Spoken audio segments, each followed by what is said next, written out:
नमस्ते। हम सब जब भी बाजार जाते हैं तो एक भरोसे के साथ जाते हैं, है ना? यही सोचकर कि हमें सही सामान सही दाम पर मिलेगा।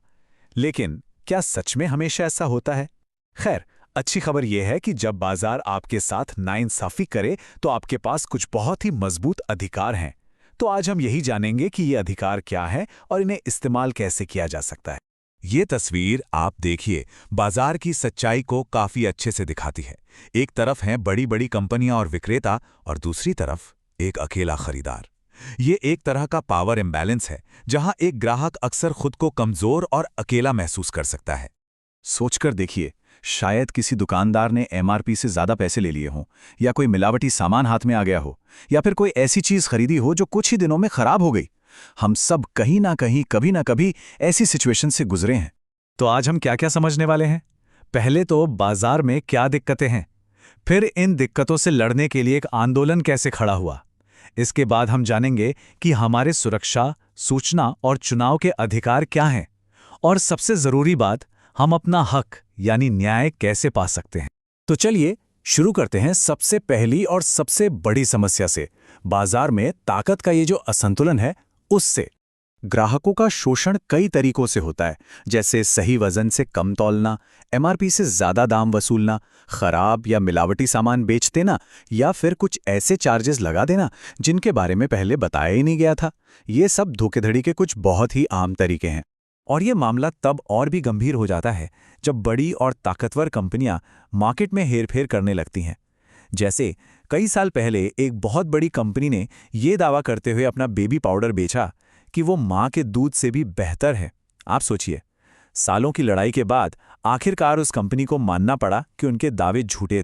लेकिन कहते हैं ना, जब शोषण बढ़ता है तो लोग आवाज उठाते हैं। तो अब हम जानेंगे कि कैसे उपभोक्ताओं ने, यानी आम लोगों ने, अपने अधिकारों के लिए लड़ाई लड़ी और एक आंदोलन को जन्म दिया। ये अधिकार हमें थाली में सजाकर नहीं मिले, ये दशकों के संघर्ष का नतीजा है। 1960 के दशक में खाने की कमी और मिलावट के खिलाफ ये आंदोलन शुरू हुआ।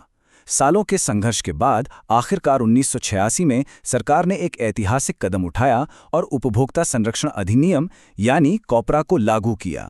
चलिए अब बात करते हैं हमारे पहले और सबसे बुनियादी अधिकार की। यह है सुरक्षा का अधिकार।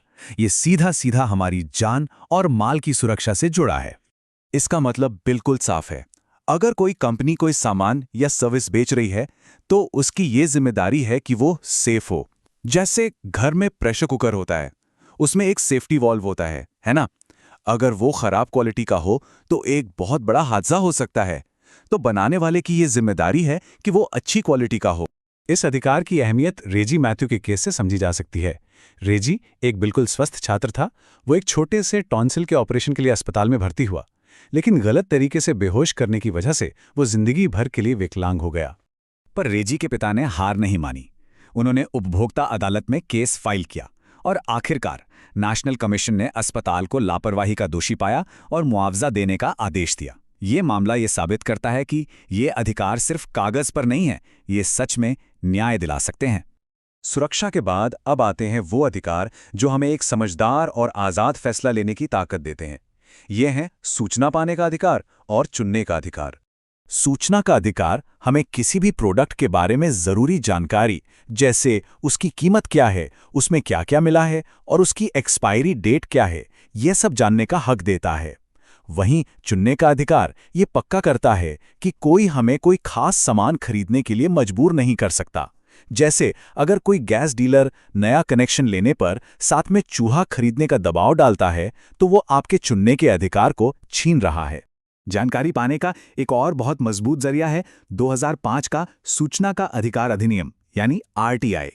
इससे कोई भी नागरिक सरकारी विभागों से सीधे जवाब मांग सकता है।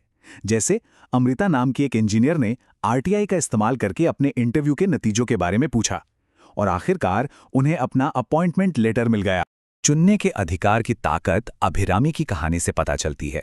उसने 2 साल के एक कोचिंग कोर्स के लिए पूरी फीस जमा कर दी, लेकिन उसे लगा कि पढ़ाई की क्वालिटी अच्छी नहीं है। जब उसने 1 साल बाद कोर्स छोड़कर फीस वापस मांगी तो इंस्टीट्यूट ने मना कर दिया। उसने उपभोक्ता अदालत में केस कर दिया और वो जीत गई। अदालत ने कहा कि एक छात्र को चुनने का पूरा अधिकार है। तो अब सवाल ये उठता है कि अगर किसी के अधिकारों का उल्लंघन होता है तो उसे करना क्या चाहिए। चलिए न्याय पाने के जो प्रैक्टिकल स्टेप्स हैं उनको समझते हैं। यहीं पर काम आता है निवारण का अधिकार। इसका मतलब है कि हमें गलत तरीकों या शोषण के खिलाफ शिकायत करने और जो भी नुकसान हुआ है उसके लिए मुआवजा मांगने का पूरा हक है। इस पूरी प्रक्रिया को प्रकाश जी के मामले से समझते हैं। हुआ ये कि उन्होंने अपनी बेटी को मनी ऑर्डर भेजा जो कभी पहुंचा ही नहीं। डाकघर से उन्हें कोई सही जवाब नहीं मिला तो उन्होंने उपभोक्ता अदालत जाने का फैसला किया। मजे की बात यह है कि उन्होंने खुद ही फॉर्म भरा, अपने केस की पैरवी भी खुद की और आखिर में अदालत ने उनके हक में फैसला सुनाया। और ये देखिए, ये वो असली रजिस्ट्रेशन फॉर्म है जिसे प्रकाश जी ने खुद भरा था। देखने में ये एक मामूली सा कागज लग रहा है, लेकिन यही वो पहला कदम है जो न्याय का दरवाजा खोलता है। इससे पता चलता है कि ये प्रक्रिया उतनी भी मुश्किल नहीं है जितनी लगती है। भारत में उपभोक्ताओं के लिए एक 3 लेवल का न्यायिक सिस्टम है। 20 लाख रुपए तक के दावों के लिए जिला स्तर पर, 20 लाख से 1 करोड़ तक के लिए राज्य स्तर पर और 1 करोड़ से ज्यादा के दावों के लिए राष्ट्रीय स्तर पर अदालतें बनी हैं। और अब आखिर में बात करते हैं सबसे जरूरी पहलू की। एक जागरूक उपभोक्ता के रूप में हमारी खुद की क्या भूमिका और जिम्मेदारी है। एक जागरूक उपभोक्ता होने का मतलब है कि खरीदारी करते वक्त हम सतर्क रहें, हमेशा क्वालिटी बताने वाले चिन्हों को देखें, जैसे बिजली के सामान पर ISI मार्क या सोने के गहनों पर हॉलमार्क। ये छोटे छोटे कदम हमें खराब सामान खरीदने से बचा सकते हैं। जागो ग्राहक जागो अभियान में महात्मा गांधी के इस विचार को बहुत खूबसूरती से दिखाया गया है। ये हमें याद दिलाता है कि एक ग्राहक किसी बिजनेस पर कोई बोझ नहीं, बल्कि उसका सबसे जरूरी हिस्सा है। उपभोक्ता के बिना तो कोई बाजार हो ही नहीं सकता। तो कानून और अधिकार हमारी सुरक्षा के लिए मौजूद हैं। सवाल ये नहीं है कि वो हैं या नहीं, सवाल ये है क्या हम उनका इस्तेमाल करेंगे।